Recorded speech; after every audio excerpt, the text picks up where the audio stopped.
તો નમસ્કાર ગુજરાત, સ્વાગત છે ફરી એકવાર આપનું આજના તાજા નવા હવામાન સમાચારની અંદર. ગુજરાત રાજ્યના હવામાનમાં આપણે વાત કરવાની છે તો અચાનક મોટા પલટાવાને લઈને સૌથી નવી આગાહી અત્યારે સામે આવી ગઈ છે, ત્યારે તારીખસર આપણે માહિતી આપવાની છે. તો ગુજરાત રાજ્યના હવામાનમાં જે છે તે આવનારી કલાકો ભારે જોવા મળી શકે, તો ખાસ ગુજરાતના કયા પંથકો છે કે જ્યાં ફરીવાર મેઘતાંડવ અને કમોસમી માવઠાની આગાહી છે તેના વિશે વાત કરવાની છે. અને બીજા નંબરે ગુજરાત રાજ્યના હવામાન નિષ્ણાંતો તરફથી પણ નવી આગાહીઓ સામે આવી રહી છે, તો એ બધી જ માહિતી વિગતસર આપણે જાણવાના છીએ આજના આ વિડીયોની અંદર, જેમાં મિત્રો આપણે વાત કરીશું તો 6 તારીખે બપોર પછીથી લઈને 7 તારીખની સાંજ સુધીનું હવામાન કેવું જોવા મળવાનું છે, જેના વિશે આજના આ વિડીયોની અંદર આપણે વાત કરવાની છે. જેમાં 6 તારીખે મિત્રો આજે શુક્રવાર અને ત્યાર પછી મિત્રો 7 તારીખે શનિવાર.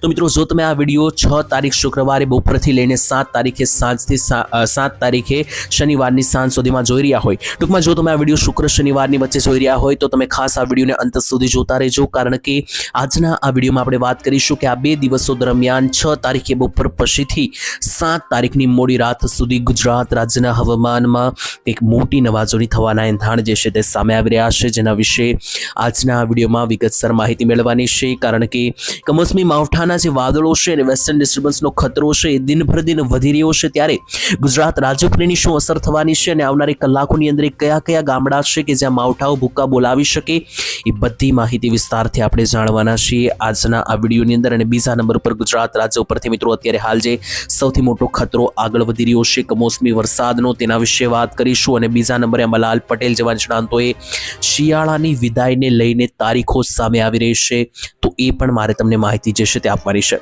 ટૂંકમાં આ વિડીયો જે છે તે તમને કમ્પ્લીટ હવામાનની માહિતી આપશે. તો જો મિત્રો તમે આ વિડીયો છેલ્લે સુધી જોઈ લેશો તો આ વિડીયો જોયા પછી તમારે આજ માટે હવામાનને લગતી કોઈ પણ બીજો વિડીયો જોવાની જરૂરિયાત નહીં પડે, કારણ કે આ વિડીયોમાં માત્ર વરસાદની માવઠાની વાત નથી કરવાના, કમ્પ્લીટ હવામાનની માહિતી મેળવીશું આ વિડીયોની અંદર, જેમાં તમને શિયાળાની વિદાયથી લઈને ઠંડીથી લઈને માવઠાથી લઈને તમામ માહિતી જે છે તે મળી જવાની છે. અને એ પણ એક ગામના નામ સાથે, કે જેથી કરીને તમને તમારા ગામ વિશે પણ ખ્યાલ આવે અને પૂરતી માહિતી મળી જાય. તો વિડીયો જે છે તે તમારા માટે આ ફરજિયાત જોવો જરૂરી એટલા માટે બને છે કારણ કે કમ્પ્લીટ માહિતી તમને એક જગ્યાએથી મળી રહેશે. તો મિત્રો આટલો ઓવરવ્યૂ કાફી છે. હવે વિડીયોની શરૂઆત કરીએ ટાઈમ બગાડ્યા વગર. સૌથી પહેલા આપણે અહીંયા એક લિસ્ટ બનાવી લઈએ કે જેનાથી આપણને જ ખ્યાલ આવે કે આજના વિડીયોમાં આપણે કયા મુદ્દા જે છે તે વાત કરવાની છે. લિસ્ટની અંદર મિત્રો પહેલા નંબર ઉપર મારે તમને માહિતી આપવાની છે, તો ખાસ કરીને ગુજરાત રાજ્યના આવનારા દિવસોને લઈને અને હાલના હવામાનને લઈને મિત્રો જે છે તે એક સૌથી મોટી આગાહી સામે આવી રહી છે. તો અત્યારે હાલમાં ગુજરાતનું હવામાન કેવું જોવા મળશે અને આવનારા દિવસોમાં તેની શું અસર પડશે, એ માહિતી સૌથી પહેલાં આપણે મેળવીશું. બીજા નંબરે મારે તમને ખૂબ જ કામની માહિતી જે છે તે આપવાની છે ગુજરાત રાજ્યમાં વરસાદ અને માવઠા વિશે. તો કયા ભાગની અંદર વરસાદ અથવા માવઠા આવી શકે, એ કોઈક ગામના નામ સાથે માહિતી આપવાનું છું કે જેનાથી તમને ખ્યાલ આવી જાય કે તમારા ગામમાં માવઠાની કોઈ સંભાવના અત્યારે હાલ છે કે નહીં. ત્યાર પછી ત્રીજા નંબરે આપણે વાત કરવાની છે તો અંબાલાલ પટેલ જેવા કેટલાક નિષ્ણાંતોએ જે નવી આગાહી આપી છે તેના વિશે, અને શિયાળાના વિદાયને લઈને પણ કેટલીક તારીખો જે છે તે મિત્રો અત્યારે હાલ સામે આવી રહી છે, તો એ પણ જાણીશું. અને સૌથી છેલ્લે ચોથા નંબર ઉપર મિત્રો આપણે વાત કરવાની છે તો ગુજરાત રાજ્યમાં અત્યારે જે ઠંડીનો રાઉન્ડ ચાલુ થવાનો છે હમણાં આજકાલમાં, એના વિશે. તો ચાલો મિત્રો સૌથી પહેલા આપણે વિસ્તારથી વાત કરવાની છે, તેની વચ્ચે શરૂઆત કરીએ. તો ગુજરાત રાજ્ય પરથી મિત્રો કાળ સમાન વાદળો જે છે તે પસાર થઈ રહ્યા છે વેસ્ટર્ન ડિસ્ટર્બન્સના, જેના ભાગરૂપે ગુજરાતમાં હજુ પણ માવઠાનો ખતરો ટળ્યો નથી. જોઈ લો મિત્રો 6 અને 7 તારીખની વચ્ચે તમે જોશો મિત્રો ગુજરાત જે છે તે આ લોકેશનમાં અહીંયા આવેલું છે, અને ગુજરાતના ઉપરથી જે ક્યાંક ને ક્યાંક વાદળની સિસ્ટમ જે છે તે પસાર થવાની છે, જે તમે અહીંયા જોઈ શકો મિત્રો. જે આખો આ વ્હાઇટ કલરનો ભાગ છે, આ બધા જ મિત્રો વેસ્ટર્ન ડિસ્ટર્બન્સના કમોસમી વરસાદના વાદળો છે કે જે લગાતાર ગુજરાતની દિશા પકડીને આ રીતે મિત્રો જે છે તે આગળ વધી રહ્યા છે. અને ગુજરાતની દિશા પકડીને આગળ વધી રહ્યા છે, તેને કારણે આવનારી 48 કલાક સુધી જે છે ત્યાં વાદળો ગુજરાત ઉપરથી પસાર થઈ શકે, જેથી મેં તમને જણાવ્યું એ રીતના 6 તારીખે બપોર પછીથી 7 તારીખની સાંજ એટલે કે રાત સુધી ગુજરાત રાજ્ય ઉપર આ સિસ્ટમ અને આ વાદળોનો ખતરો જે છે તે તોળાઈ શકે. આનાથી શું અસર થશે ગુજરાતના હાલના વાતાવરણમાં, તો મિત્રો 6 અને 7 તારીખે આની અસર સૌથી વધારે થવાની શક્યતાઓ છે, જેમાં ગુજરાત રાજ્યના કેટલાક ભાગો ઉપરથી માવઠાની સંભાવનાઓ બની શકે. તો આ જે વાદળો છે વેસ્ટર્ન ડિસ્ટર્બન્સના, આ વાદળોને કારણે આ વાદળો જ્યાંથી પસાર થશે ત્યાં અમુક ભાગોમાં એકલ દોકલ છાંટછૂટ અથવા વરસાદી માવઠાઓ જે છે તે જોવા મળી શકે. જેમ કે અગાઉ પણ મિત્રો આ મહિનાની શરૂઆતી અઠવાડિયાની અંદર 1 થી 5 તારીખમાં ખૂબ વધારે માવઠા પડ્યા છે. મેં તમને આગલા વિડીયોમાં વાત પણ કરી હતી. તો એવા જ માવઠા જે છે તે ક્યાંક ને ક્યાંક 6-7 તારીખ આસપાસ પણ બની શકે. જો કે મિત્રો જે શરૂઆતી માવઠા હતા એ વધારે ખતરનાક હતા, કારણ કે એ સિસ્ટમ વધારે મજબૂત હતી અને ભારત ઉપરથી સિસ્ટમ આખી પસાર થવાની હતી. અને હવે જે આ વેસ્ટર્ન ડિસ્ટર્બન્સની આ નવી વાદળીય સિસ્ટમ છે 6 અને 7 તારીખની મિત્રો, અત્યારે હું તમને હાલની વાત કરી રહ્યો છું. તો આ સિસ્ટમના વાદળો તમે જોશો તો અહીંયા મિત્રો તમને દેખાશે કે આ વાદળો જે છે તે એકદમ ગુજરાતના ભાગ ઉપરથી ટચ કરીને આ રીતના આગળ વહી જવાના છે. એટલે કે ગુજરાત ઉપરથી આ રીતના સીધા પસાર જે છે તે મિત્રો આ વાદળો નથી થવાના. એની જગ્યાએ જે છે તે આ વાદળો ગુજરાતના ભાગને ટચ કરીને આ રીતના ઉપર તરફ આગળ નીકળી રહ્યા છે, જેથી ગુજરાતમાં આની અસર ગયા રાઉન્ડ કરતાં ઓછી જોવા મળશે. તો હવે તમારા મનમાં એ પ્રશ્ન હશે કે તો આ માવઠા કયા કયા ગામમાં જોવા મળશે, કયા કયા ભાગોમાં જોવા મળશે? તો ચાલો મિત્રો એની માહિતી જે છે તે આપણે હવે લઈએ. તો 6 અને 7 તારીખે મિત્રો જોશો તો મિત્રો 6 અને 7 તારીખની વચ્ચે આ ગુજરાતના નકશાની અંદર મિત્રો ક્યાંથી વાદળો પસાર થઈ રહ્યા છે? તો ઓલમોસ્ટ ઉત્તર ગુજરાતનો આખો ભાગ, મધ્ય ગુજરાતનો ભાગ, સૌરાષ્ટ્રના કેટલાક ગામડાઓ અને કચ્છનો ભાગ છે. તેની સાથે દક્ષિણ ગુજરાત અને દક્ષિણીય સૌરાષ્ટ્રના ભાગમાં ઓછા વાદળો છે. તમે અહીંયા જોઈ શકો કે આ દક્ષિણીય ગુજરાતનો જે મિત્રો આ પટ્ટો છે અને દક્ષિણીય સૌરાષ્ટ્રનો જે આ પટ્ટો છે ત્યાં મિત્રો તમે અહીંયા જોઈ શકશો કે વધારે કોઈ વાદળો અહીંયા નથી. બાકી સૌથી વધારે વાદળીય સંભાવનાઓ જે છે તે મિત્રો ઉપરના પટ્ટાની અંદર, આ પટ્ટાની અંદર વધારે જોવા મળી રહી છે. તો એને આધારે હવે આપણે એક ગામનું નામ લઈને સમજીએ કે જેનાથી તમને ખ્યાલ આવે કે તમારા ગામડાની અંદર કોઈ સંભાવના છે કે નહીં માવઠાની. મિત્રો માવઠાની સંભાવના અને ગામની સાથે હું આગળ માહિતી વધારું તેની પહેલાં તમને એક ચેતવણી આપી દઉં કે મિત્રો આ કોઈ ચોમાસું નથી. આ માત્ર ને માત્ર WD એટલે કે વેસ્ટર્ન ડિસ્ટર્બન્સનું આ જે છે તે મિત્રો માવઠાની સિસ્ટમ છે. એને કારણે આનાથી કોઈ વધારે ડરવાની જરૂર નથી કે કોઈ એવા ખતરનાક વરસાદ નહીં આવે. જો કે મિત્રો 2 તારીખે ખતરનાક વરસાદ પણ આવ્યો હતો, અમુક ભાગોમાં 1 ઇંચ વરસાદ પણ પડ્યો હતો, પરંતુ અત્યારે હાલ હવે એવી કોઈ સંભાવના નથી. જો વરસાદ આવશે અને માવઠા આવશે તો માત્ર ને માત્ર હલકી છાંટછૂટ જોવા મળવાની છે, પણ એના માટે પણ ખેડૂત મિત્રોએ તૈયાર રહેવું પડશે.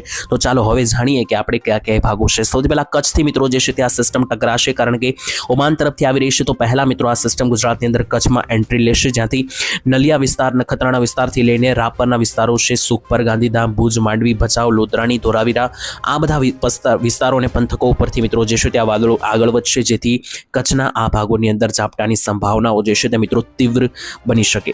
ત્યાર પછી હવે ત્યાંથી આગળ વધીએ અને ઉત્તરી ગુજરાતના વિસ્તારો તરફ આગળ વધીએ. તો ઉત્તર ગુજરાતના તો આખા વિસ્તારો ઉપર તમે જોઈ લો તો 50% રેન્જ સુધીના વાદળો આખા પટ્ટાની અંદર જે છે તે મિત્રો જોવા મળી રહ્યા છે. જેના ભાગરૂપે કયા કયા ભાગમાં ઝાપટા પડી શકે? તો મિત્રો 50% ચાન્સ છે, કારણ કે 50% ઊંચાઈ ઉપર વાદળો છે, જેને કારણે મહેસાણા, આ બાજુ જોઈએ તો રાધનપુર, ઉપર પાલનપુર, થરાદના વિસ્તારો, સુઈગામ, બનાસકાંઠાના ભાગો થઈ ગયા. નીચે આવીએ તો સાબરકાંઠા, ઈડર, જમણી બાજુ આવીએ તો પ્રાંતિજ, મોડાસા, અરવલ્લી, આ બધા જે મિત્રો પંથકો છે અને આ બધા જે ભાગો છે, તો આ ભાગો ઉપરથી આ રીતનો એક વેસ્ટર્ન ડિસ્ટર્બન્સનો પટ્ટો જે છે તે આગળ વધવાનો છે, જેને કારણે રસ્તામાં આવતા મેં તમને જણાવ્યા એ બધા જ તાલુકા અને જિલ્લા ઉપરથી મિત્રો વાદળો પસાર થાય ત્યારે અમુક ભાગોમાં છાંટછૂટ હળવી ઝાપટા જોવા મળી શકે. મધ્ય ગુજરાત તરફ આગળ વધીએ તો મધ્ય ગુજરાતમાં 52 થી 54% રેન્જ સુધીના વાદળો જે છે તે અહીંયા વિસ્તરણ પામી રહ્યા છે, જેમાં મધ્ય ગુજરાતની પટ્ટાની અંદર સૌથી પહેલા તો મિત્રો ગોધરા અને દાહોદનો પટ્ટો જે છે તે સેફ રહેશે, ત્યાં કોઈ વાદળો નથી આજે. પરંતુ બાકીના જે પટ્ટાઓ છે, જેમ કે અહીંયા તમે બાકીના વિસ્તાર જોઈ શકો, જેમ કે અમદાવાદ, વિરમગામ, બાયડ, પંચમહાલ, લુણાવાડાના વિસ્તારો, નડિયાદ, ધોળકા, આણંદ, વડોદરા, આ બધા ભાગોની અંદર હાઈ લેવલના વાદળો જે છે તે બનતા જોવા મળી રહ્યા છે, જેથી આ ભાગોમાં પણ ઝાપટા જોવા મળી શકે. આની સિવાયના જે વિસ્તારો છે ત્યાં કોઈ વાદળો નથી, જેથી કોઈ મૂંઝાવાની જરૂર નથી. જેમ કે દક્ષિણ ગુજરાતમાં સુરત, ભરૂચ, નવસારી, વલસાડ, સાપુતારા, ડાંગ, આ ભાગોમાં કોઈ ઝાપટાની સંભાવના નથી. સૌરાષ્ટ્રમાં પણ જોઈ લો તો મિત્રો બોટાદ, ભાવનગર, અમરેલી, જુનાગઢ, ગીર સોમનાથ, પોરબંદર, દ્વારકા, રાજકોટ, મોરબી, પોરબંદર, આ ભાગોમાં પણ કોઈ ઝાપટાની વધારે આગાહી નથી. સુરેન્દ્રનગર જિલ્લા ઉપર મિત્રો થોડું ઘણું ઝાપટાનું સંકટ બની શકે, કારણ કે ત્યાંથી આગળ જોઈ લો તો વાદળોનો પટ્ટો અહીંયા દેખાઈ રહ્યો છે. જેમ કે તમે અહીંયા લાઈવ પણ જોઈ શકો કે આ સુરેન્દ્રનગર જિલ્લો છે અને અહીંયા જુઓ તો આ વ્હાઇટ કલરના ભાગો વાદળો બનાવી રહ્યા છે.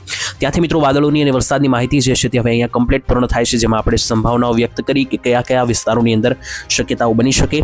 ત્યાર પછી હવે આપણે વાત કરીએ તો ખાસ કરીને મિત્રો ગરમીને લઈને અને શિયાળાની વિદાયને લઈને કેટલાક સમાચાર આવી રહ્યા છે અને મળતી આગાહી મુજબ આવનારા દિવસોમાં ગુજરાતના હવામાનમાં જે છે તે શિયાળો ઋતુ છે તેનું હવે અંત આવવાનો છે. તો અહીંયા આપણે લિસ્ટ બનાવીએ કે શિયાળાની વિદાયને લઈને મિત્રો જે સમાચાર આવી રહ્યા છે તેની અંદર શું નવી અપડેટ છે. તો મિત્રો શિયાળાની વિદાયની જે તારીખો જાહેર થઈ છે અને કેટલાક નિષ્ણાંતોએ તારીખો જાહેર કરી છે, તો 18 થી 20 ફેબ્રુઆરીની આસપાસ જે છે તે આપણને એક શિયાળાની વિદાય ગુજરાત રાજ્યમાંથી શરૂ થતી જોવા મળશે અને એની પહેલાં જે છે તે 15 તારીખ આસપાસ એક ઠંડીનો છેલ્લો રાઉન્ડ, અતિ ભારે રાઉન્ડ જે છે તે આપણને જોવા મળી શકે. બાકી મિત્રો આ વર્ષે શિયાળો ખૂબ નબળો રહ્યો છે, તેના વિશે આવનારા વિડીયોમાં ચોક્કસ વાત કરીશું કે શું કારણોસર આજ વખતે શિયાળો મોડો રહ્યો છે. શિયાળાની વાત થઈ છે તો ઠંડી વિશે પણ એક નકશો સામે આવ્યો છે હવામાન વિભાગનો, ગઈકાલે જોઈ લો મિત્રો. તો અત્યારે જે છે તે ગુજરાતમાં ઉનાળા જેવો જ માહોલ બની ગયો છે, જેમાં તાપમાન જોઈએ તો મધ્ય ગુજરાતનું સરેરાશ તાપમાન 18 ડિગ્રી જઈ રહ્યું છે, ઉત્તર ગુજરાતનું સરેરાશ તાપમાન 16 ડિગ્રી, કચ્છનું સરેરાશ તાપમાન 15 ડિગ્રી, સૌરાષ્ટ્રનું સરેરાશ તાપમાન જે છે તે 19 ડિગ્રી જઈ રહ્યું છે અને દક્ષિણીય ગુજરાતમાં તો મિત્રો 21 ડિગ્રી સુધી તાપમાન જઈ રહ્યું છે. અને આ મહત્તમ તાપમાન નથી મિત્રો, ઓછામાં ઓછું તાપમાન છે, લઘુત્તમ તાપમાન છે. મહત્તમ તાપમાનની વાત કરીએ તો 30 ડિગ્રી ઉપર તાપમાન અત્યારે બપોરના સમયગાળા દરમિયાન ગુજરાતમાં જઈ રહ્યા છે અને આના કારણે ગુજરાતમાં જે છે તે હવે ધીમે ધીમે ઉનાળાની શરૂઆત થશે અને આવનારા 10 થી 12 દિવસમાં કમ્પ્લીટ શિયાળાની વિદાય થતી જોવા મળશે. એના વિશે આવનારા વિડીયોમાં વાત કરીશું અને ખાસ આજ માટે આટલું જ રાખીએ છીએ. વિડીયો પસંદ આવે વિડીયોને લાઈક, શેર અને સબસ્ક્રાઇબ કરી દેજો. કયા ગામથી તમે આ વિડીયો જોયો છે કોમેન્ટમાં લખી દેજો. ભવિષ્યમાં મળીશું એક નવા હવામાન સમાચાર સાથે. ત્યાં સુધી રજા આપશો. ધન્યવાદ. જય માતાજી, જય દ્વારકાધીશ.